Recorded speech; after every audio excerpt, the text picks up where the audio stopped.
Hey, salut tout le monde, c'est Bête du Tigre et aujourd'hui on se retrouve pour une nouvelle vidéo. Donc celle-ci est celle que j'avais promis de vous servir dans le restaurant des projets et je vais vous expliquer en quoi elle consiste. Donc ça s'appelle les monthly favoris, qui veut simplement dire les favoris du mois, et c'est un principe de vidéo qui a été importé sur le LPS Tube pour la première fois par Sucrète, qui ne fait malheureusement plus partie de cette communauté. J'ai décidé de le reprendre parce que c'est quelque chose que j'aime beaucoup, qui se fait aussi pas mal sur les autres chaînes mais qui n'ont rien à voir avec le LPS Tube. Du coup, pour ceux qui ne savent pas ce que c'est, alors je vais vous expliquer le principe. Déjà, vous devez savoir qu'en fait, ce sera une fois par mois. Donc moi, je vais essayer de le faire sur l'année 2017, ce qui fait, tu sais compter 12, bravo. 12 vidéos de monthly favorites, une par mois, et qui se tiendra généralement chez moi en fin de mois. Au début du mois prochain, ça dépendra de plein de facteurs en fait. Je dirai quel film j'ai aimé, quel livre j'ai aimé, etc., etc. Vous dire les catégories qu'il y aura chez moi. Donc ce sera le livre du mois. Ça peut être un film, une série TV ou un manga.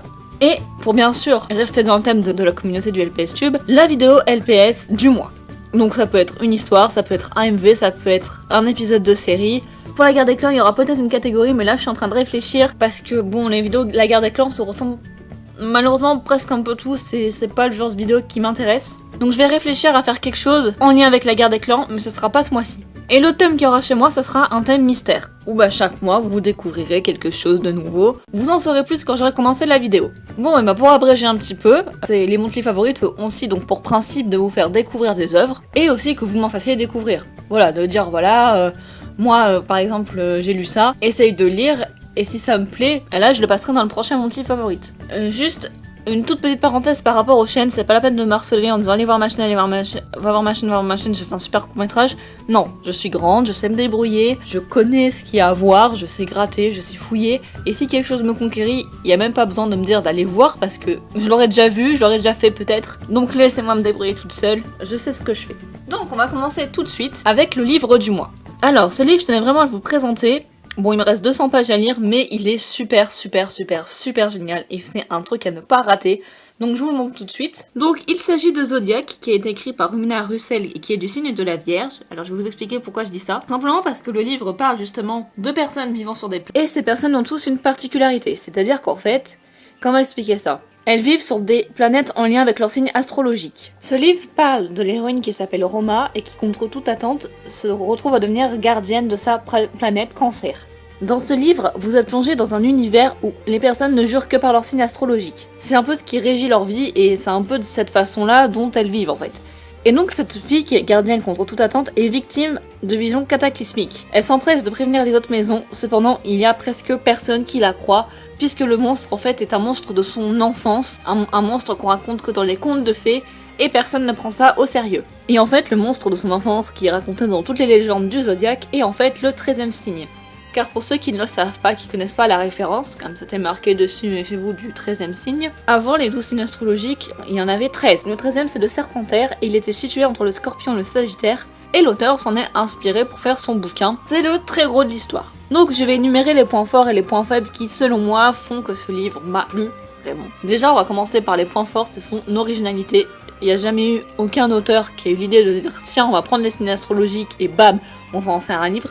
C'est la première à avoir fait ça, ce qui en fait un livre tout à fait original. L'univers est riche, puisque chaque truc est vraiment bien pensé. Vous avez la description de chaque planète. Bon je vais vous en dire un au hasard, par exemple, la planète du signe Vierge, la pesanteur est super lourde, donc les personnages se sentent le double de leur poids, l'atmosphère est pesante, la planète est verte, enfin vous voyez c'est plein de petits trucs comme ça qui sont pensés à chaque fois. On a un vocabulaire aussi très riche, la plume est plutôt lourde par moment, donc il faut connaître certains mots. Pour les points faibles, bon il y a un triangle amoureux entre Romina, son sort de garde du corps, et l'ambassadeur de la balance.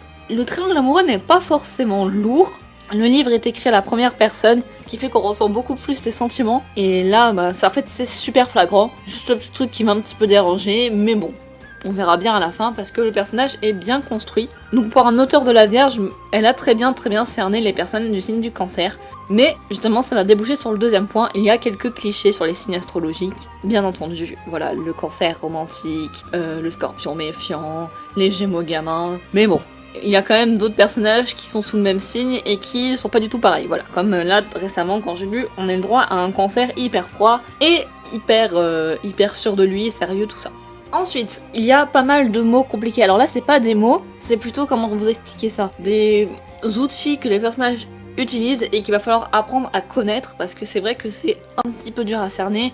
Vous avez le flux, l'éphéméride, plein de petites choses comme ça qui au départ peuvent déstabiliser. Mais moi quand j'ai lu ça j'ai fait attends. Mais heureusement c'est bien expliqué, même l'auteur revient plusieurs fois dessus, quelques chapitres après, pour nous dire voilà rappelez-vous ça sert à ça et ça sert à ça. Et ben c'est tout ce que j'ai à dire sur ce livre, voilà je l'ai vraiment apprécié et j'apprécie chaque jour de plus en plus ma lecture. Ce que je ne vous ai pas dit c'est que c'est un livre qui est en fait une trilogie, donc il y a le 1, le 2 et le 3 n'est pas encore sorti en français et je ne sais même pas si la traduction est en cours, mais voilà, je sais que je fonce acheter le 2 dès que j'ai fini le 1. Dans Zodiac, mon personnage préféré est Cassie, c'est le gardien de la constellation des Gémeaux et c'est le monsieur je m'en foutiste par excellence. C'est le grand gamin, c'est le gars qui va vouloir suivre Roma pour une raison vraiment gamine en fait, vous verrez pourquoi. Et j'adore ses réactions, j'adore ce personnage, enfin...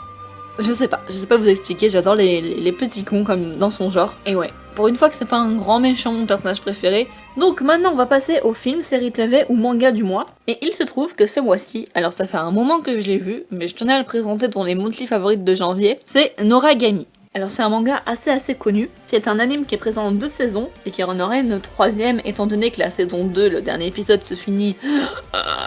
Je vais tuer l'auteur. Donc c'est un shonen, pour ceux qui ne savent pas, c'est des mangas animes destinés à des jeunes adolescents, garçons plutôt, qui est opposé au shoujo qui est un manga animé pour les filles. L'auteur est Ada Shitoka, j'ai vraiment du mal avec les trucs japonais, excusez-moi, et le réalisateur est Torato Tamura. Par saison, il y a 12 épisodes et 2 OAV, donc les OAV c'est les hors-séries. Et donc ça relate l'histoire de Yato qui est un dieu errant, un dieu mineur, qui peine à avoir une place dans le cœur des humains. Car pour exister, les dieux ont besoin des prières des humains. Il y a des dieux qui sont beaucoup plus connus comme le dieu du savoir, les dieux de la maladresse et tout ça, et qui eux n'ont pas besoin de prouver leur valeur, tandis que Yato, si. Et puis le petit Mamus qui l'empêche de se faire bien voir, c'est que c'est un dieu des calamités, c'est-à-dire que c'est lui qui bute les gens quand ils doivent être butés. Vous savez, les personnes qui meurent de circonstances mystérieuses, et bah c'est Yato qui en est l'auteur. Sa rencontre avec la jeune Iori Iki va faire que son ton ne sera plus pareil. Je vais essayer de vous expliquer. Iori lui sauve la vie. Le problème, c'est que c'est Iori qui se fait blesser. Du coup, ça en découle qu'elle devient un peu une sorte de... Je sais plus comment ils appellent ça. On va arrondir, une sorte de fantôme qui pleurait entre son monde et le monde des dieux. Dans son monde, son corps s'évanouit subitement, ce qui fait qu'elle en est un petit peu malade. Vous savez, la maladie, je sais plus comment ça s'appelle, quand les gens ils dorment d'un seul coup. Mais en fait, c'est un peu comme si elle avait ça, et à chaque fois qu'elle s'endort, elle peut plonger dans le monde de Yato. Au long de l'épisode, Yato lui promet qu'il lui redonnera son corps, sa forme humaine, sauf qu'il ne sait absolument pas comment faire, et Yato la ment en la baladant un petit peu, sauf que Iori est déterminée à retrouver son corps, parce qu'elle veut devenir une jeune lycéenne comme les autres, et le suit dans toutes ses aventures. C'est un manga très riche, avec beaucoup d'imagination, on n'a jamais le temps de s'ennuyer. Le personnage Yato est juste excellent, c'est un arrogant vantard, trop sûr de lui, un petit peu gamin, qui veut vraiment recueillir des fidèles parmi les humains, pour avoir un temple à son effigie, sauf que, il existe un peu que dans le cœur de Iori. C'est déjà cool parce qu'il n'y a pas de romance, donc on peut shipper Yato et Iori autant qu'on veut. J'espère que pendant la 3ème saison, l'auteur nous laissera baver encore un petit peu. C'est vraiment un univers pas forcément complexe, mais bien pensé, bien imaginé, où voilà, on a un petit peu le lien entre les humains et les dieux. C'est un univers fantastique, semi-horreur peut-être, pas vraiment de l'horreur, mais peut-être qu'il y a des petits passages un peu plus psychiques. Il a des rebondissements mais de ouf, l'histoire est bien construite, les personnages sont hauts en couleur. Mes préférés, vous vous en doutez, c'est Yato et sa petite copine qui s'appelle Kokufu. Dans l'anime, ils nous disent que c'est sa petite amie, même si on n'en a pas forcément l'impression. Enfin, vous verrez pourquoi. Et cette fille, elle est excellente, elle est maladroite, c'est la petite fille par excellence, elle est genre... elle aime tout le monde. Par contre, quand elle se met en colère, on la reconnaît plus. Et franchement, je sais pas comment vous expliquer à quel point elle, je l'adore. Bon, la pauvre, elle est un peu exclue, parce que bon, elle cause pas mal de problèmes autour d'elle. Pour ça qu'elle évite de suivre Yato dans ses aventures, mais ça n'en reste pas moins un personnage très intéressant, que j'adore beaucoup. Celle avec qui j'ai le plus de mal, c'est Bisha Mountain, au début de la saison 1. C'est une déesse qui en veut à Yato pour un truc qu'il a fait et qu'elle n'a pas aimé, et qu'elle essaye de le tuer dans une rancune amère. J'ai commencé à l'apprécier à partir de la saison 2, on en apprend beaucoup plus sur son histoire, et là, elle m'a vraiment plus touchée qu'énervée comme au départ. Après, qu'est-ce que je peux vous dire d'autre? Bon, là aussi, comme dans Zodiac, il y a des vocabulaires propres à l'univers, mais voilà, ça vous est expliqué à chaque fois. Et puis les musiques, elles sont fabuleuses, les musiques, elles sont super belles. Franchement, allez absolument regardez ce manga. Je vous mettrai un lien en barre de description sur le site où je les ai regardés. Et voilà, dites-moi des nouvelles parce que ce manga, c'est mon préféré. On attaque maintenant avec la catégorie LPS, avec un court-métrage de 15 minutes qui m'a conquis de ouf. Il s'agit bien entendu d'Addicted Card par Peanuts TV. Alors cette fille a eu l'idée de faire un court-métrage basé sur le jeu de société du loup-garou.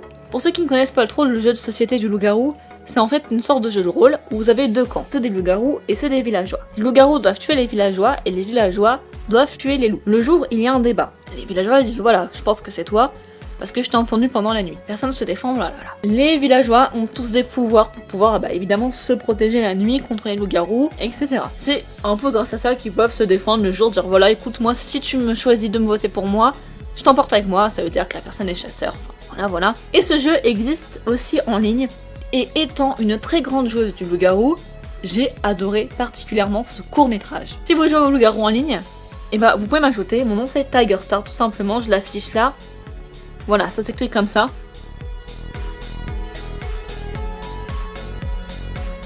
Et ajoutez-moi sur le jeu, comme ça on jouera ensemble. Donc, Addicted Card, c'est le même principe du jeu du loup-garou, sauf que si vous mourrez dans le jeu, vous mourrez dans la vraie vie. Peanuts TV, donc, c'est inspiré de ce concept pour travailler son court-métrage, et donc ça relate l'histoire d'adolescents qui se font entre guillemets kidnapper et qui sont emmenés dans une pièce pour jouer à ce jeu. Elle a très bien mis en scène ses personnages, les décors sont fabuleux, on a un antagoniste, mais ça aurait été mieux de pas voir son visage. Elle a pris un petit élément, deux personnages qui se disputent, pour pouvoir bien commencer le jeu. Ce que je trouve dommage, et ce que je lui dis en commentaire, c'est qu'elle ne s'est pas servie de cette dispute pour justement faire que les autres les accusent après. Je vous explique. Une fois que les personnages sont retournés dans leur cellule, ils ont leur rôle, et ils peuvent jouer. Le jour, quand tout le monde est ramené, le débat peut commencer. Et c'est là que la logique des personnages ne m'a pas paru très logique. C'est comme je l'ai dit, je suis une grande joueuse de loup-garou, je sais comment commencer un débat. Et là, les personnages ont commencé dans le sens, on te tutoie parce qu'il faut bien commencer par quelqu'un. Alors qu'ils auraient pu dire, écoute, je vote pour toi parce que tu t'es disputé avec machin et comme par hasard, machin est morte. Je pense que tu y es pour quelque chose. Après, il est question d'une histoire d'amour qui n'était pas nécessaire, mais quand on connaît la fin, on se dit que, ouais, c'est très bien placé. Mais moi, voilà, j'ai franchement adoré, je lui ai dit, et s'il pouvait y avoir plus de vidéos comme ça dans le LPS Tube, vous passerez dans mon monthly favorite. Alors attention, j'incite pas à la copier, je dis des vidéos dans ce genre. Parce que moi, je suis quelqu'un qui adore ce genre un peu psychique, un peu sombre, sans forcément qu'il y ait du sang partout, voilà. Mais voilà. Bon, on voit les personnages mourir, donc là aussi, il faut pas être sensible. Et donc voilà, c'est vraiment quelque chose qui m'a beaucoup plu. Et entre nous, t'aurais pu garder en vie le husky, parce que tu sais que j'adore ça. On va enchaîner maintenant pour le dernier thème. Le thème mystère. Alors là, le thème mystère, tout simplement, ça va être un cover que je vais vous présenter. J'adore En fait, j'aime pas trop les Vocaloid. Je sais pas, j'aime pas trop le style de voix un peu robot. Mais j'adore les covers qui sont repris de Vocaloid. Et plus particulièrement, en français. Ma coveriste préférée, c'est Princesse Magic. Elle a une voix. Mouah, elle est superbe.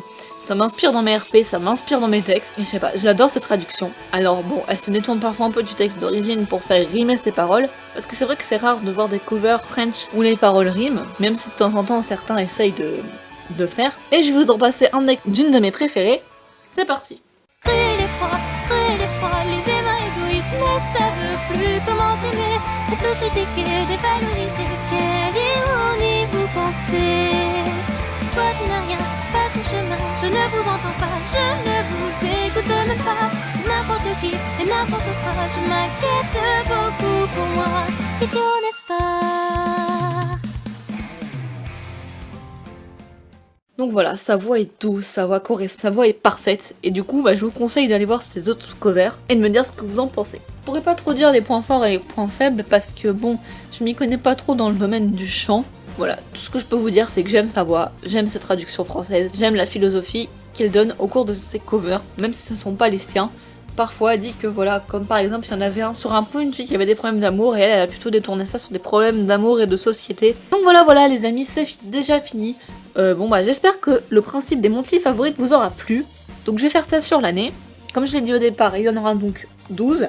Et j'essaierai au final d'améliorer un petit peu plus parce que là je sais que ma technique était un petit peu bancale. Et c'est pas faute d'avoir essayé parce que ça fait 2 fois que je recommence. Et je vais essayer de m'améliorer au fur et à mesure. En tout cas, dites-moi en commentaire si les œuvres que je vous ai présentées vous donnent envie, si vous les avez déjà lues, si vous avez aimé, ou sinon pourquoi. Et aussi dans les commentaires, proposez-moi des livres que vous avez aimés, une série que vous avez aimé, un film que vous avez aimé, ou voilà, ça peut être tout ce que vous voulez dans le domaine artistique. Et j'essaierai, si ça me plaît, de le faire passer dans le prochain Monthly Favorite. Et du coup, bah voilà, j'espère que vous apprécierez cette activité coup de cœur. Et donc moi, je vous retrouve dans 2 semaines pour la prochaine vidéo. Bye bye.